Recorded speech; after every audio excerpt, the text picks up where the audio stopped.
হাসনাত আবদুল্লাহকে উদ্দেশ্য করে আমি কয়েকটি কথা বলতে চাচ্ছি।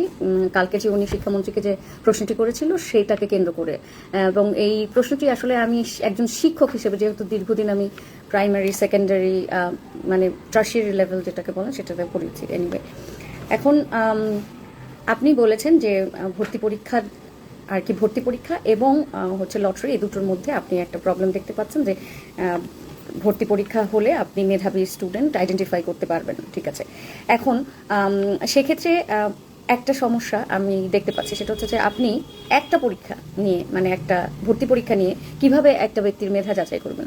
এখন সে যদি ছোট্ট একটা শিশু হয়, সেক্ষেত্রে তো এটা ইম্পসিবল, সেটা আপনি পারবেন না। এবং শিশুদের মুড পরিবর্তন হয়, মুড সুইং হয়, তার নতুন একটা পরিবেশে সে অ্যাডজাস্ট করতে পারে না, নতুন একটা পরিবেশে তার হঠাৎ করে এসে এসে লিখতে পারবে না। তো সেই ক্ষেত্রে আপনি যদি শিশু ধরেন, যে শিশু লিখতে পড়তে পারে তাকেও যদি আপনি একটা পরীক্ষা দিতে বলেন, সে যে ওই একটা পরীক্ষার দ্বারা খুব ভালো পারফরমেন্স করবে এবং সে নিজেকে মেধাবী হিসেবে প্রমাণ করবে, সেটা ভাবার কোনো কারণ নাই।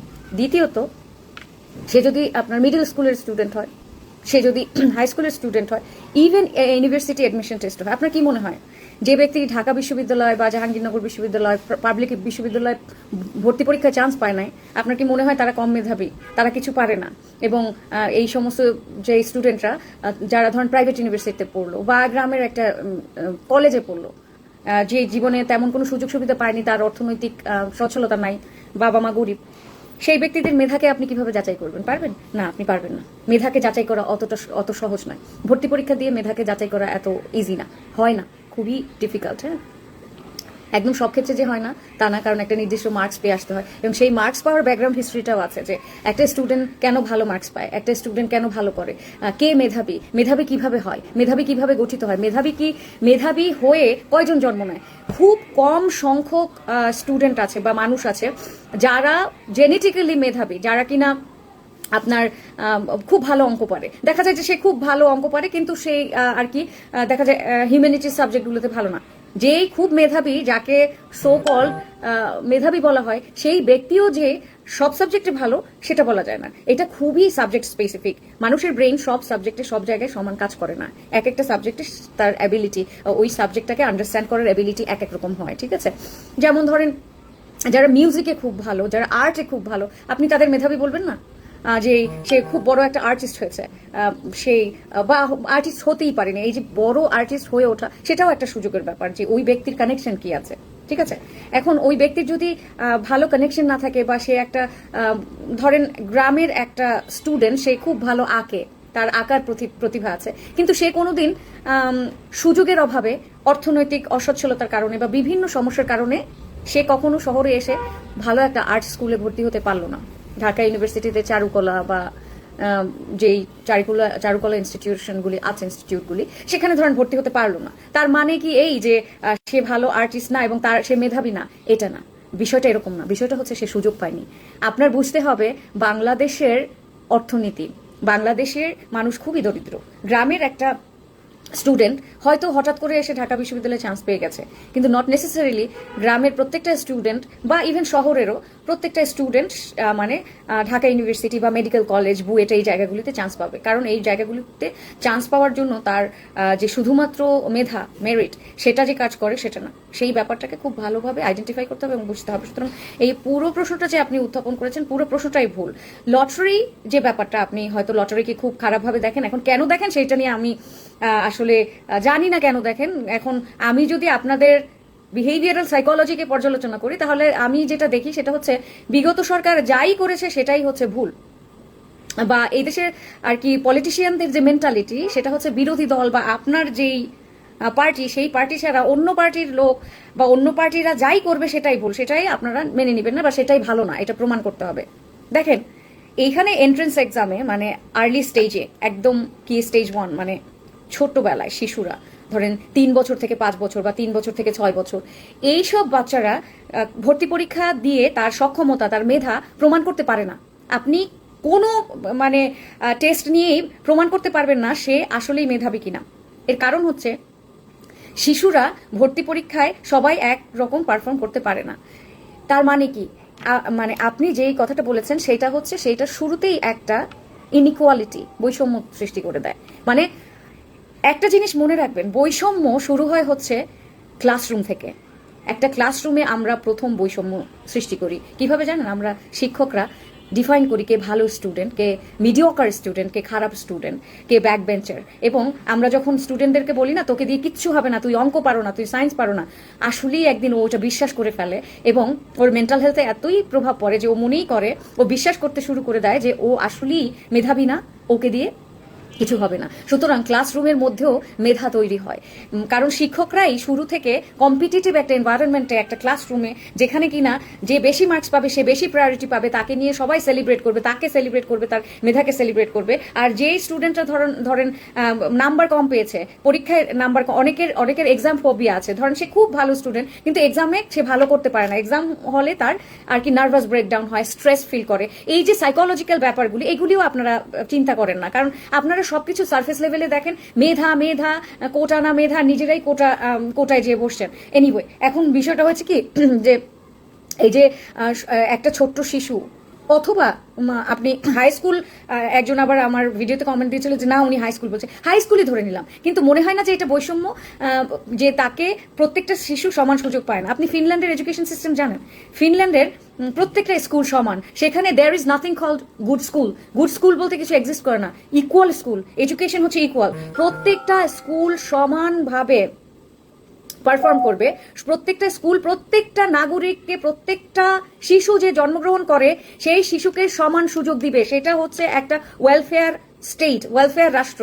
একটা রাষ্ট্র যদি ভালোভাবে ফাংশন করে তাহলে তার প্রত্যেকটা নাগরিকের সুযোগ সুবিধা নিশ্চিত করতে হবে। শুধু মেধাবীরা ভালো জায়গায় যাবে, আর যারা কিনা মিডিওকার আছে, যারা প্রমাণই করতে পারে না, আপনার কোনো পদ্ধতিতে তার মেধার প্রমাণ করার সুযোগ করে দেয় না এই দরিদ্র দেশে, এই অবকাঠামোতে, এই যেখানে কিনা আগে যোগাযোগ ব্যবস্থাও এতটাই খারাপ ছিল যে একটা স্টুডেন্ট সে কিন্তু ঢাকা শহরে এসে বা কোনো জেলা শহরে এসে সে পারফর্মই করতে পারতো না, তাহলে মেধা কিভাবে প্রমাণ হবে? মেধা নিয়ে এত সোজা সাপটা বলে ফেললেই খুবই বাহবা পাওয়া যায় না, এটা খুবই ভুল ধারণা। আমরা এই যে কোটা ব্যবস্থার যে করেছিলাম, বা কোটা ব্যবস্থা যদি থেকে থাকে, সেই ব্যবস্থাটা বরঞ্চ মোর ইকুয়াল। কারণ কি, যখন একটা স্কুলে অনেকগুলো শিক্ষার্থী আসে, ছোট্ট শিশুরা, তখন এই শিশুদের পরীক্ষা না নিয়ে তাদেরকে লটারিতে নিলে সেটা আরো ইকুয়ালিটি হয়। ক্লাসরুমে আপনি সব সময় বিভিন্ন মেধার স্টুডেন্ট পাবেন, এক রকম পাবেন না, এটাই ক্লাসরুমের নিয়ম। মেরিটোক্রেটিক সিস্টেম মানে মেধাতান্ত্রিক সিস্টেমকে আমরা এত রোমান্টিসাইজ করার কারণ হলো, মেধাতন্ত্র মূলত তৈরি হয়েছিল হচ্ছে এরিস্টোক্রেসি বা আপনার ওই যে প্রিভিলেজের এক ধরনের সিস্টেম ছিল না, যে যারা সমাজে এরিস্টোক্রেট তারা সব সুযোগ পাবে, মানে যাদের টাকা আছে, পয়সা আছে, যারা অনেক ধনী, যাদের অনেক বেশি কালচারাল ক্যাপিটাল, ইকোনমিক ক্যাপিটাল আছে, তারাই শুধু সমাজে আপনার উঁচু স্তরে থাকবে এবং তারা সকল সুযোগ সুবিধা পাবে। তারাই হচ্ছে আপনার সমাজে লিড করবে, বড় বড় বিশ্ববিদ্যালয় পড়বে, বড় বড় জব করবে, চাকরি মানে সুযোগ সুবিধা বেশি পাবে। সব মিলিয়ে মানে অ্যারিস্টোক্রেটিক সিস্টেমটা খুবই কানেকশন বেসড, যার বাবা মার বেশি কানেকশন থাকে বা সোশ্যাল হায়ারার্কিতে যারা অনেক টপ লেভেলে থাকে তারা মূলত এক্সেল করে এবং তারাই মূলত টপে আজীবন থাকবে, একটা ভিশিয়াস সার্কেল। তো এটা রিজেকশনে মেরিটোক্রেটিক সিস্টেম তৈরি হয়েছিল, কিন্তু মেরিটোক্রেটিক সিস্টেমও আসলে খুবই প্রবলেমেটিক একটা সিস্টেম। এটা বুঝতে হবে এই জন্য যে শিক্ষা ব্যবস্থাকে যদি আপনি ভালো করে স্টাডি করতে চান, বা একটা দেশের শিক্ষা ব্যবস্থা কতখানি উন্নত, বা একটা দেশের শিক্ষা ব্যবস্থা কেমন হওয়া উচিত, শিক্ষা ব্যবস্থায় সমান সুযোগ পাওয়া, বা শিক্ষা ব্যবস্থায় আর কি যারা প্রত্যেকটা শিশু বা প্রত্যেকটা স্টুডেন্ট সমান সুযোগ পাচ্ছে কিনা, শিক্ষা ব্যবস্থায় ইকুয়ালিটি আছে কিনা, মানে সবচেয়ে বড় সমস্যা হচ্ছে শিক্ষা ব্যবস্থার ন্যায্যতা। তো একটা শিক্ষা ব্যবস্থা এমন হওয়া উচিত যেখানে সবাই সমান সুযোগ পাবে, যেখানে আর কি শিক্ষা ইনইকুয়াল থাকবে না, যে ওই যে প্রাইমারি স্কুলগুলি যে একটা খুব ভালো আরেকটা খুব খারাপ, এইরকম সিস্টেম থাকবে না। মানে এডুকেশনকে, মানে এডুকেশনাল ইনস্টিটিউশনগুলিকে ইকুয়াল করতে হবে, বিশেষ করে প্রাইমারি সেকেন্ডারি লেভেলে। ফিনল্যান্ডের মতো, স্ক্যান্ডিনেভিয়ান বিভিন্ন কান্ট্রির মতো, ইভেন ইউকেতেও আপনার প্রাইমারি স্কুলগুলি যেগুলি হচ্ছে আপনার ব্রিটিশ ন্যাশনাল কারিকুলাম ফলো করে, সেগুলি দেখবেন যে অনেক ইকুয়াল, মোস্টলি ইকুয়াল। হ্যাঁ, তো এই জিনিসটা চেষ্টা করে সারা বিশ্বব্যাপী। কিন্তু আমাদের দেশের সমস্যা হচ্ছে আমাদের দেশে এডুকেশন খুবই ইনইকুয়াল। বৈষম্য শুরুই হয়েছে শিক্ষা ব্যবস্থা থেকে, সে ক্লাসরুমের মধ্যে বৈষম্য তৈরি হয়, কে ভালো ছাত্র, কে খারাপ ছাত্র, কে মিডিয়কার, এইসব নিয়ে সবসময় টক্সিক একটা কম্পিটিশন স্টুডেন্টের মধ্যে থাকে। তাহলে যে স্টুডেন্টরা ধরেন একই প্রাইমারি স্কুল থেকে 5-এ পাস করে বা আরেকটা সেকেন্ডারি স্কুলে যায়, তারা সবসময় নট নেসেসারিলি একই স্কুলে যায়, বিভিন্ন স্কুলে যায়। আবার ইউনিভার্সিটিও তারা বিভিন্ন ডিফারেন্ট ইউনিভার্সিটি চুজ করে, তারা কেউ কেউ বিদেশেও চলে যেতে পারে। তো এই যে প্রাইমারি স্কুলে যে সে টক্সিক কম্পিটিশনটা করে আসলো, এই কম্পিটিশনটা তাহলে ভ্যালু কি অ্যাড করলো, তার লাইফে কি ভ্যালু হলো? কোনো ভ্যালু হলো না। তার মানে আমি এই বলছি না যে কোনো হেলদি কম্পিটিশন থাকবে না, হেলদি কম্পিটিশন থাকতেই পারে, কিন্তু টক্সিক কম্পিটিশনের প্রবলেম হলো এই মানুষরা, এই স্টুডেন্টগুলি একে অন্যকে এমনিতেই অপছন্দ করে এবং তাদের মধ্যে এক ধরনের একটা টেনশন কাজ করে সবসময়, এবং তারা যে ভালো বন্ধু হয়ে উঠতে পারে না, একজন আরেকজনকে মানে যেটাকে বলে যে একজন আরেকজনকে পিছনে ফেলে তারপর সামনে এগিয়ে যেতে হবে, যে এই টেন্ডেন্সিটা খুব দুর্বল এবং দরিদ্র সমাজ ব্যবস্থার একটা লক্ষণ। তো এই সমস্ত কারণে দেখা যায় কি যে মানে একটা সমাজের সৌহার্দ্য নষ্ট হয়। যেমন ধরেন প্রাইমারি স্কুলে কম্পিটিশন করে সে যে এই একই স্টুডেন্টরা একই ক্লাসে একই সাবজেক্টে পড়বে, কেউ হবে ডাক্তার, কেউ হবে ইঞ্জিনিয়ার, মানে সবাই তো এক পেশায় যাবে না, বিভিন্ন পেশায় যাবে, বিভিন্ন দেশে যাবে, বিভিন্ন ইউনিভার্সিটিতে যাবে। তাহলে ওই যে প্রাইমারি স্কুলে তাকে টক্সিক কম্পিটিশনে আমরা ফেলে দিয়েছিলাম, ওইটার আসলে কি কাজ, ওইটার আউটপুটটা কি, ওইটার কি আউটপুট আছে? ওইটার আদৌ তেমন কোনো আউটপুট নাই। তো কারণ হচ্ছে যে স্টুডেন্টরা একজন ডাক্তার হয়, যে ইঞ্জিনিয়ার হয়, যে একজন আর্টিস্ট হয়, এরা যে ছোটবেলায় কম্পিটিশনটা করেছিল, আমরা যে কম্পিটিশনের মধ্যে তাদেরকে ফেলে দিয়েছিলাম, সেই কম্পিটিশনটা মূলত আসলে তাদের জন্য ভবিষ্যৎ লাইফে কোনো ধরনের প্রোডাক্টিভিটি আনে না, বা ওইটা দিয়ে যে তারা বিশেষ কিছু শিখেছে, বিশেষ কিছু পেরেছে বা তেমন কিছু সেটা না। মানে 5 পর্যন্ত 5-এর রেজাল্ট সেটা কিন্তু খুব একটা বড় আর কি ইম্পর্টেন্ট ফ্যাক্টর হিসেবে তার ভবিষ্যৎ লাইফে নির্ধারণ করে না। তার মানে এই না যে সে রেজাল্ট ভালো করবে না, পড়বে। বিশ্বের বিভিন্ন দেশ আছে যেখানে 5 পর্যন্ত কোনো পরীক্ষাই নাই, যেমন ধরেন জাপান। তাহলে জাপান এত উন্নত হলো কি করে? কারণ সেখানে সবাই সমতার ভিত্তিতে সকলে সমান সুযোগ পায়, প্রত্যেকটা স্টুডেন্ট সমান সুযোগ পাবে। একটা শিক্ষা ব্যবস্থা এমন হওয়া উচিত, বাংলাদেশের মতো একটা দেশ যেটা একটা অনুন্নত শিক্ষা ব্যবস্থা এবং যেই দেশে এত দরিদ্রতা, এত গরিব মানুষ, সেই গরিব দেশে কি হবে? মানে আমরা স্টুডেন্টদের ইকুয়াল সুযোগ দেবে, যেন সবাই শিক্ষিত হতে পারে, সবাই সমান সুযোগ পায়। কিন্তু আমরা কি করছি? আমরা মেরিটোক্রেসিকে আর কি এখানে অনেক প্রাধান্য দিচ্ছি, রোম্যান্টিসাইজ করছি, যে কোটা না মেধা।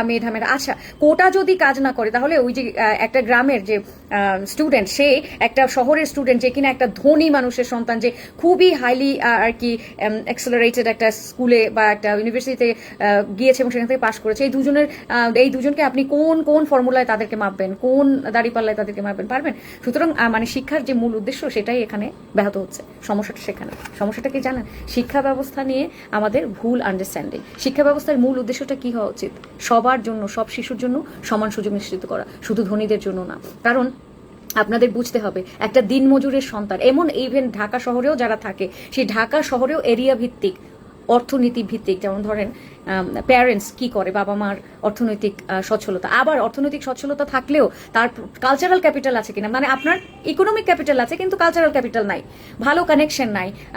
যেমন কালচারাল ক্যাপিটাল ব্যাপারটা আমি আরেকবার বুঝিয়েছি, সেটা হচ্ছে নন ফাইন্যান্সিয়াল ক্যাপিটাল, যেটার মধ্যে আছে হচ্ছে একটা, মানে আমি যেহেতু প্যারেন্টসের কথা বলছি, সেখানে প্যারেন্টসের এডুকেশন, প্যারেন্টস শিক্ষিত কিনা, প্যারেন্টস শিক্ষিত হলে ইন্টেলেকচুয়ালি স্টুডেন্টরা মানে খুব শার্প হয়, দেখবেন যে ডিফারেন্ট, ওদের কথাবার্তা আলাদা হয়। ম্যানারিজম একটা কালচারাল ক্যাপিটাল, যে তার ম্যানারিজমকে, সে কি ভাষায় কথা বলছে, সে কতখানি সুন্দর করে কথা বলতে পারছে, তারপরে হচ্ছে লাইফস্টাইল, টেস্ট, অনেক কিছু আছে।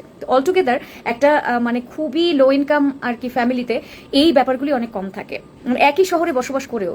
আর হাই ইনকাম যে নেইবারহুডগুলি, সেইখানে স্কুলও বেটার থাকে, সেখানে সবসময় আর কি স্টুডেন্টরা ভালো করার এবং তার মেধাকে প্রমাণ করার, তার যে মেধা আছে, কারণ তার মেধাটাকে নার্চার করার সুযোগ আছে তার প্যারেন্টসের। কিন্তু মেধাকে নার্চার করার সুযোগ একটা দরিদ্র প্যারেন্টসের থাকে না, কারণ একটা দরিদ্র প্যারেন্টস কখনোই এই কাজটা করতে পারে না, যে তার মানে সব সাবজেক্টে টিউশনি দেওয়া, সব সাবজেক্টে বাচ্চাকে হেল্প দেয়া এবং এক্সট্রা কারিকুলার অ্যাক্টিভিটি, বাচ্চার মেন্টাল হেলথকে কেয়ার করা। যেমন ধরেন দরিদ্র মানুষ, তাদের তো মেন্টাল হেলথের কোনো অ্যাওয়ারনেসই নাই। তাহলে ওই যে যারা কিনা খুবই আর কি রিচ প্যারেন্টস, রিচ বলতে আমি শুধু অর্থনীতি বুঝাচ্ছি না, অলটুগেদার এভরিথিং বুঝাচ্ছি, যারা খুব কশাস, মানে যাদের আর কি প্যারেন্টিং খুব ভালো, তারা দেখা যায় যে খুব সুন্দরভাবে বাচ্চাকে মানুষ করে। তো যার ফলে যেটা হয় যে ওই বাচ্চাগুলি ভবিষ্যতেও অনেক ভালো করে এবং তারা মেধার প্রমাণ দেয়। Most of the time, not necessarily সবাই একভাবে বিকশিত হয় না, এটা সম্ভব না। হিউম্যান পপুলেশন সবাই একই রকমভাবে বিকশিত হবে, এটা ভাবার কোনো কারণ নাই। সুতরাং ব্যক্তির কালচারাল ক্যাপিটাল এখানে একটা বড় রোল প্লে করে। সে ভবিষ্যতে সাকসেসফুল হবে নাকি আনসাকসেসফুল হবে, তাকে সমাজ মেধাবী বলবে নাকি মেধাবী বলবে না। এখন কোনটাকে সমাজকে মেধাবী বলবে? সমাজ ওই জিনিসটাকে মেধাবী বলে যে জিনিসটা অলরেডি প্রমাণিত, মানে একটা স্টুডেন্ট যখন ঢাকা বিশ্ববিদ্যালয় বা বুয়েটে চান্স পেয়ে গেছে তখন আমরা বলি সে মেধাবী, কিন্তু সে যদি ওখানে চান্স না পায় তাহলে সে কি মেধাবী না? তার মেধা আপনি প্রমাণ কিভাবে করবেন? একটা ভর্তি পরীক্ষার মাধ্যমে কারো মেধা যাচাই করা সম্ভব না। সুতরাং এই টোটাল সিস্টেমটাই হচ্ছে ভুল। এই সিস্টেমটা দিয়ে আপনি মেধা নির্ধারণ করতে পারবেন না। যে লাইফে কোনোদিন সুযোগই পেল না, যে লাইফে সব সাবজেক্টে হেল্প পেল না, সে ভালো একটা স্কুলে যেতে পারে নাই, ভালো একটা বিশ্ববিদ্যালয়ে যেতে পারে নাই, ভালো কাপড় চোপড় নাই, তার মেন্টাল হেলথের অবস্থা খুবই খারাপ, সেই মানুষটা ভালো খেতেও পারে না, সেই মানুষটা মেধা আপনি কি পদ্ধতিতে যাচাই করবে এটা একটু ভালো করে ভেবে দেখবেন দয়া করে, তারপরে মেধা করবেন। আমাদের দেশের শিক্ষানীতিতে একটা মারাত্মক সমস্যা আছে। সেই সমস্যাটা হলো এই যে শিক্ষা কারিকুলাম যারা পরিবর্তন করে বা সংস্কার করে বা শিক্ষাক্রম নিয়ে যারা কাজ করে, সেই মানুষগুলি আসলে বিশ্বের বড় বড় যে মডেলগুলি আছে সেই মডেলগুলি আসলে নিজেরা কখনো এক্সপিরিয়েন্স করে নাই। ব্যাপারটা হচ্ছে কি যে তারা সবাই হয়তো এই মডেলগুলিকে আর কি ফলো করে বা পড়ে বা কিছু কিছু এক্সপার্ট পাঠায় যারা গিয়ে এই মডেলগুলিকে দেখে আসে বা এগুলি সম্পর্কে জেনে আসে, কিন্তু আদতে তারা ওই কয়েকদিনের মিটিংয়ে বা কয়েকদিনের ভিজিটে যে তারা ওই কারিকুলামগুলি সম্পর্কে খুব ভালো করে জানতে পারে তাও না। ওইগুলি হয় তাদের প্লেজার ট্রিপের মতো। বিগত দিনে এটা হয়েছে আর কি, মন্ত্রণালয় থেকে বিভিন্ন লোক পাঠায়, তারা ঘুরতে যায়, বিদেশ ভ্রমণ হয়। এছাড়া আরো সমস্যা আছে, যেমন মানে শিক্ষা যে প্রতিমন্ত্রী উনি বিশ্ববিদ্যালয় পর্যায়ে শিক্ষকতা করেন, প্রাইমারি সেকেন্ডারি লেভেলে ওনার আসলে মনে হয় না কখনো পড়ানো হয়েছে। কথা শুনলে, যেটা আমি ওনার কথা শুনে বুঝতে পেরেছি, হ্যাঁ, যে ওনার এবং শিক্ষামন্ত্রীর যে মানে আলাপ ওইগুলিও আমি শুনেছি। উনি খুব হাই অ্যাম্বিশাস এবং উনি চান একটা ভালো রিফরমেশন হোক, কিন্তু এই ভালো রিফরমেশনটা করবে কারা? আপনি দেখবেন যে শিক্ষাক্রম নিয়ে, বিগত দিনে শিক্ষাক্রম নিয়ে অনেক সমালোচনা হয়েছে যখন বিগত রেজিম আর কি স্কিল বেসড এডুকেশনটা ইমপ্লিমেন্ট করতে চেয়েছিল, তখন দেখেছি কি শিক্ষাক্রম নিয়ে বিশ্ববিদ্যালয় ঢাকা ইউনিভার্সিটির শিক্ষকরা কথা বলে, মানে টক শোতে ডাকে, মানে মিডিয়ার কি বুদ্ধি, মানে তারা ওই যে তাদের কিছু স্পেশাল মুখ আছে যাদেরকে তারা রেগুলার আনে, ওই একই ব্যক্তিকে দিয়ে তারা কথা বলে। কেন বলায় আমার বোধগম্য হয়নি। এবং এই মানুষগুলি এসে হয়তো তারা ওই কিছু আর কি পড়াশুনো করে আসে, এসে তারপরে ওইটা নিয়ে কথা বলে। এখন সমস্যা হচ্ছে কি যে কারিকুলাম নিয়ে যারা কাজ করে, যারা অভিজ্ঞ এবং একটা কারিকুলাম কেন সাকসেসফুল হয়, এই মানুষগুলি আসলে কখনোই আর এই জায়গাগুলিতে অ্যাক্সেস পায় না। এই মানুষগুলি এই জায়গাগুলিতে আসলে কাজ করতে পারে না। এদেশে সব জায়গায় সিন্ডিকেট, এখানে সব জায়গায় হচ্ছে কি ট্রাইবালিজম, মানে আপনার কানেকশনের ভিত্তিতে চলে।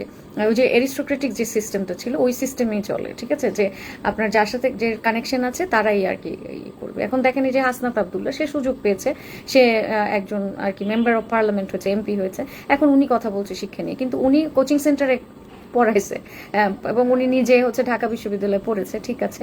ইট ডাজন্ট মিন যে মানে সে জানে যে শিক্ষাক্রম কিভাবে ওয়ার্ক করে। এই জন্যই উনি আর কি ভর্তি পরীক্ষাকে এত জোর দিয়েছেন এবং উনি আসলে ওই যে কোটার ব্যাপারটাকে ইগনোর করেছেন। ওই যে কোটা না, সরি, ওটা হচ্ছে লটারির ব্যাপারটাকে উনি ইগনোর করেছেন, কারণ উনি বুঝতে পারছে না যে মানে ওনার বক্তব্যে আরও একটা ব্যাপার ছিল, যেটা আমি আসলে ওই যে আমার সোশ্যাল মিডিয়া পোস্টের নিচে কমেন্টে দেখলাম, যে উনি নাকি বলেছেন যে আর কি একটা ক্লাসরুমে যদি মিক্সড এবিলিটির স্টুডেন্ট থাকে তাহলে সেখানে পড়াতে প্রবলেম হয়, বিভিন্ন ধরনের প্রবলেম হয়তো উল্লেখ করেছেন। কিন্তু শিক্ষক হিসেবে আমি বলতে চাই যে প্রত্যেকটা ক্লাসই মিক্সড এবিলিটির, প্রত্যেকটা বাচ্চা অঙ্কে ভালো থাকে না, প্রত্যেকটা স্টুডেন্ট সায়েন্সে ভালো থাকে না, প্রত্যেকটা স্টুডেন্ট ফিজিক্সে ভালো থাকে না, বাংলায় ভালো থাকে না, এক একটা বাচ্চা এক একটা বিষয় ভালো থাকে।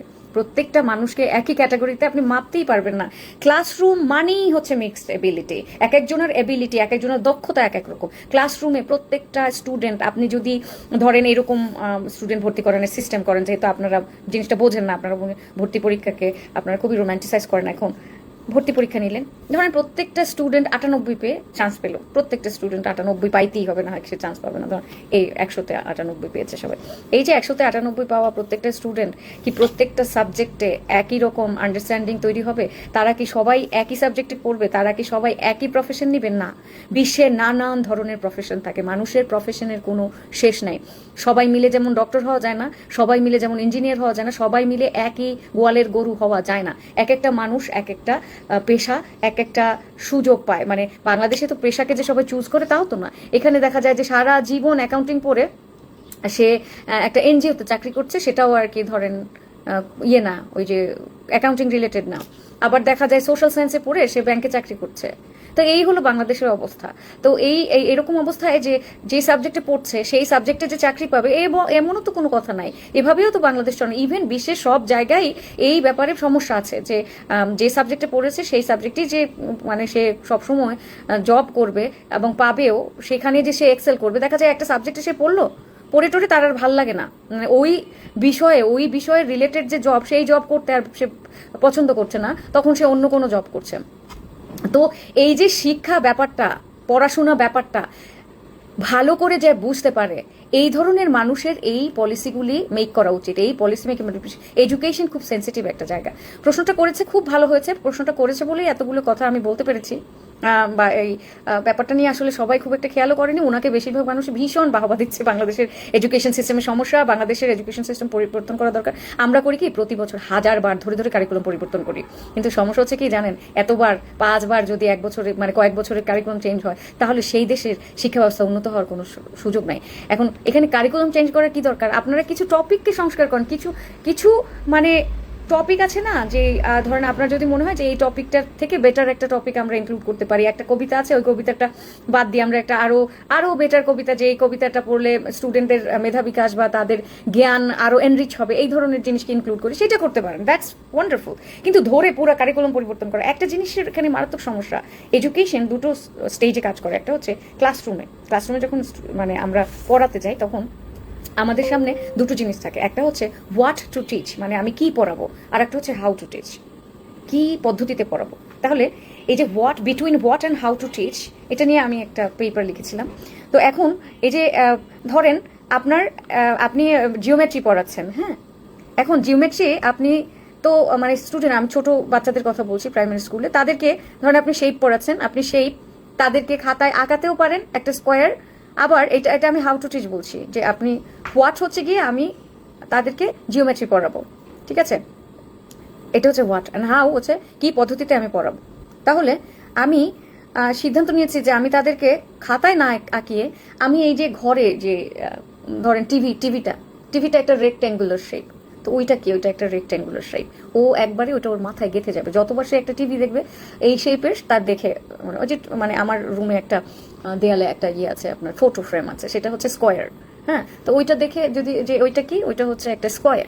তো এই যে পদ্ধতি, শিক্ষার পদ্ধতি, এইটা পরিবর্তন করা অনেক বেশি জরুরি, রাদার দেন ধরে পলিটিক্যালি আর কি, আপনার যখন সরকার আসবে সে ইতিহাস তার মতো লিখতে চায় বলে, এবং তার নিজেকে ইম্পর্টেন্স দিয়ে তার যে সরকার আছে সেই সরকার যাতে থাকতে পারে, সেইটাকে মুখ্য রেখে এখানে আপনি কারিকুলাম চেঞ্জ করবেন প্রতিবার, সেটা আসলে খুবই ভুল একটা ধারণা। আপনি সবচেয়ে বেশি পরিবর্তন যেটা করতে পারেন সেটা হচ্ছে হাউ টু টিচ, কি পদ্ধতিতে পড়ালে বাচ্চাদের জন্য এফেক্টিভ হবে এবং তারা সারা জীবন সেটাকে মনে রাখবে এবং তাদের যে লং টার্ম মেমোরিতে, শর্ট টার্ম মেমোরি থেকে লং টার্ম মেমোরিতে কনভার্ট করবে, সেই ব্যবস্থাটা আপনার করতে হবে।